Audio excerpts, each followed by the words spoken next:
This is episode 41 of the Feed Your Soul with Kim podcast. Today, we look at how the Lion King, kids, and bravery can be keys to living a more balanced life. I'm going to talk about how I learned bravery from the Lion King, and you can too. See how there are 6 components that work together for a greater impact in your life. And lastly, get some powerful doables to create the life you want. Let's get started.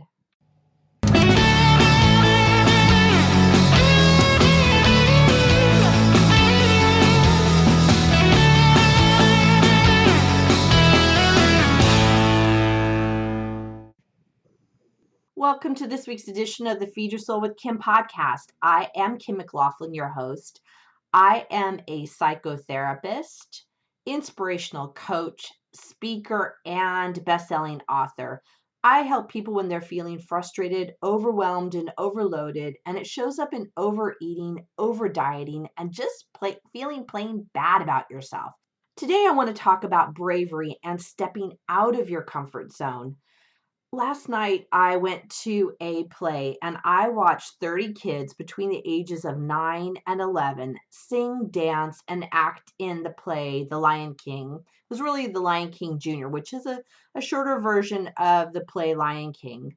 Those of you who might know Lion King know it as a movie. There's been a couple of renditions of the movie, but there's also a musical version. And for those of you that don't know, I call myself a musicals freak because I love musicals. I could watch them all the time, either at the movies or live on stage.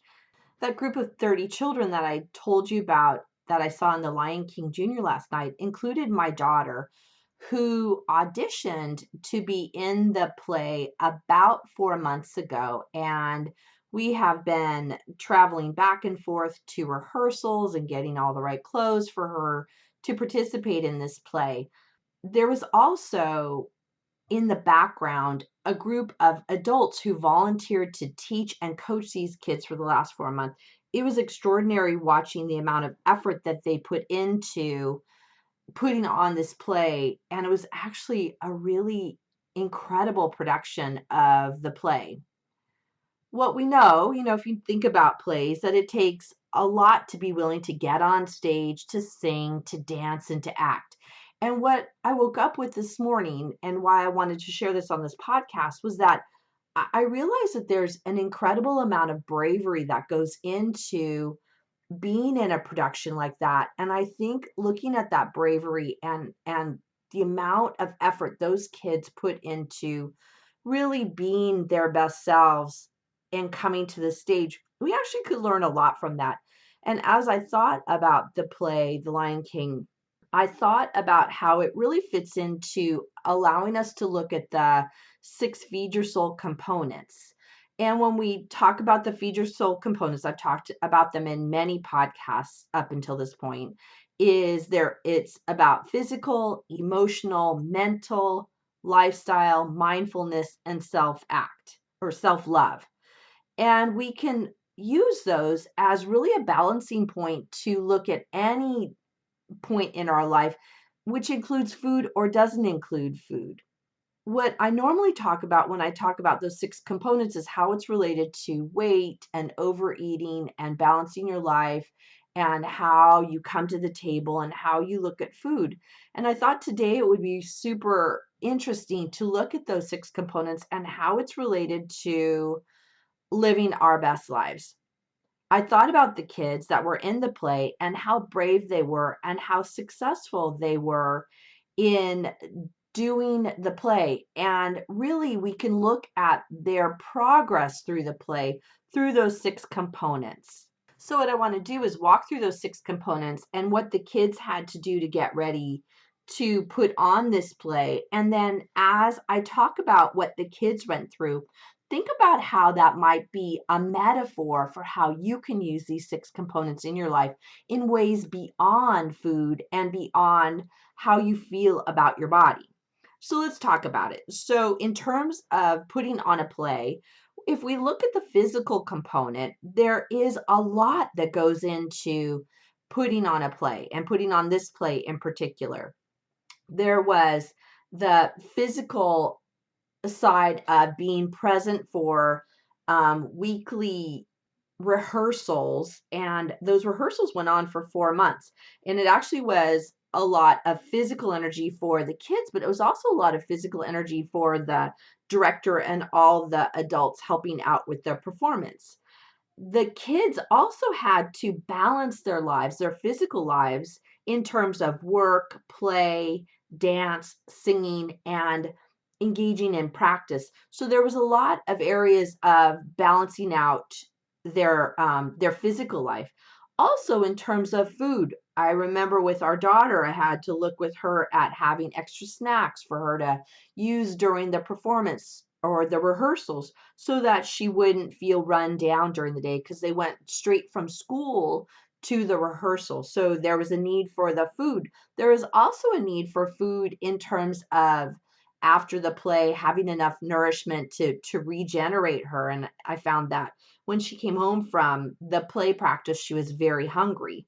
There was also the night of the play where there was an audience, because we had to look at having food at the right time so that she would have enough energy to do the play, but also not be too full. I found it interesting that she ate food earlier before the performance, but wouldn't have anything right before the performance.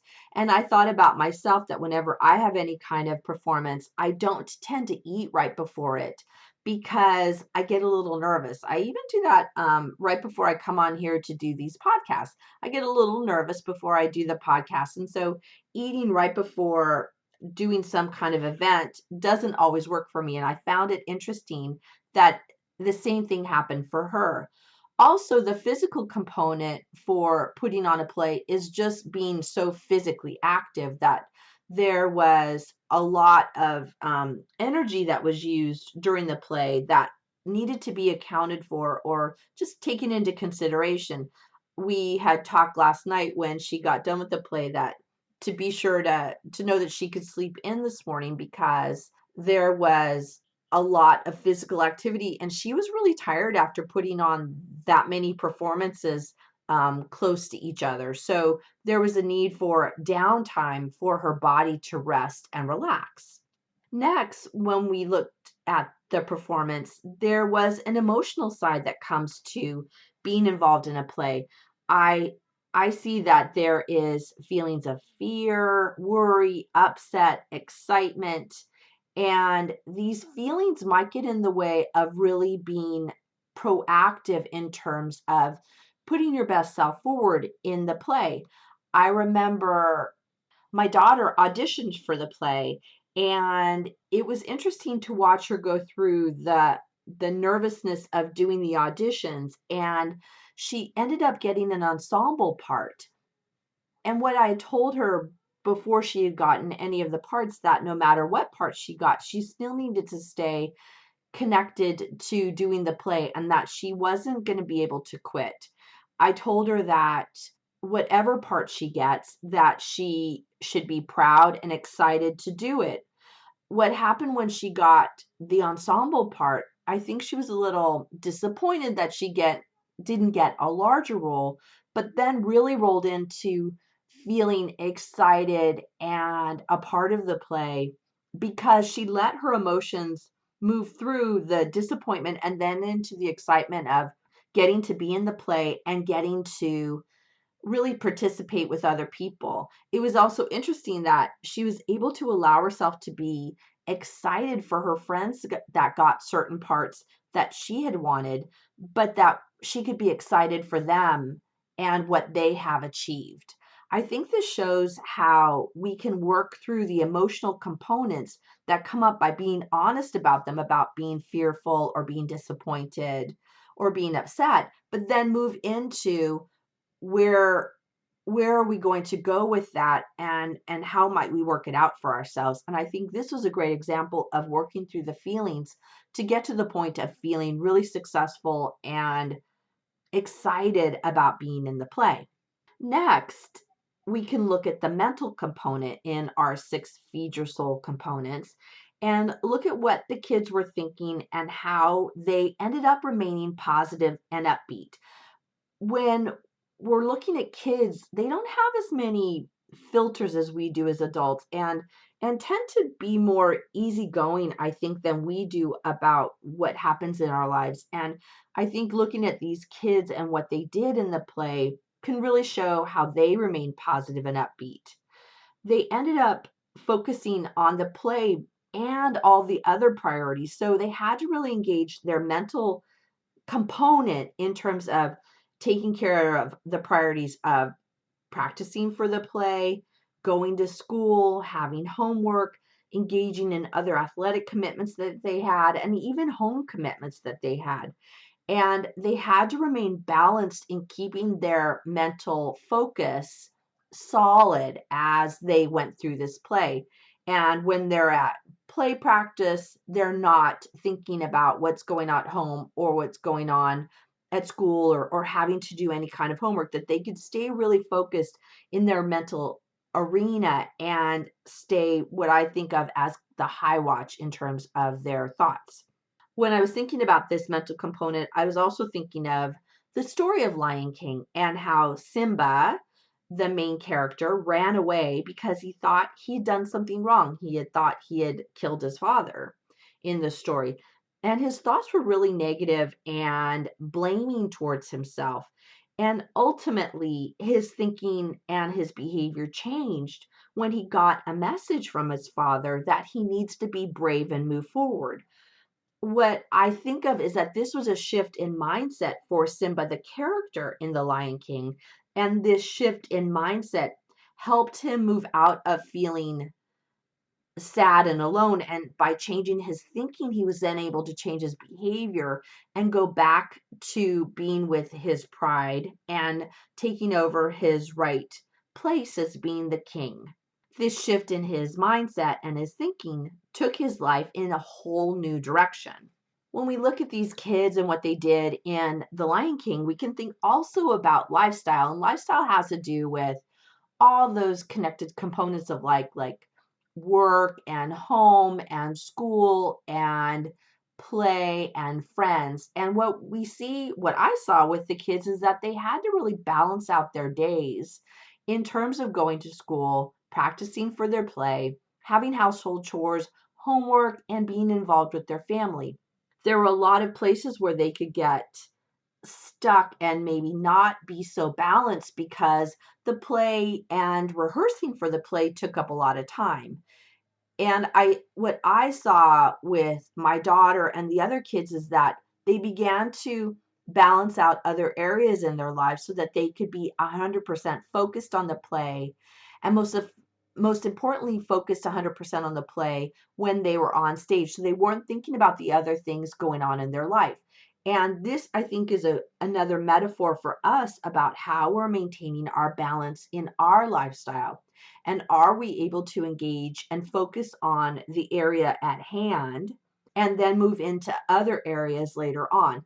Also, I think about lifestyle in terms of being brave enough to be a part of this play, is that they had to really put themselves out there and say, yes, I'm willing to be on stage. I'm willing to have other people see me, and I'm willing to maybe not be perfect at it, but I'm going to do my very best. And that's another piece of what goes on in lifestyle, is that we just do the very best in terms of being our best person at any point in time. And that's really what I saw these kids do.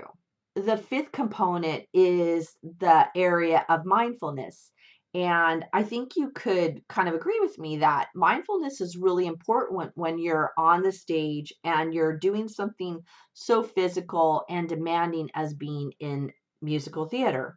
It takes being centered, getting connected to your breath, and being really present in your body because you have a lot to do. One example is my daughter talked the other day about how she was on stage and she was getting ready for her part, and she had forgotten what the first step to the song was. And she talked about feeling a little nervous about forgetting it. And what I noticed for her is that she really took that mindful, deep breath, connected back into herself, and knew that she knew what to do. And then the the steps came back to her and she knew immediately what to do. And once she got the first step, she knew what to do right after that. So that mindful reconnection back to herself really led her to be connected and be more purposeful in being in the play. Lastly, we have that area of self-love. And I saw a lot of self-love, especially the last night at the end of the play. The kids were so excited to be on the stage and to celebrate their success with their family and all of our friends and people in the audience.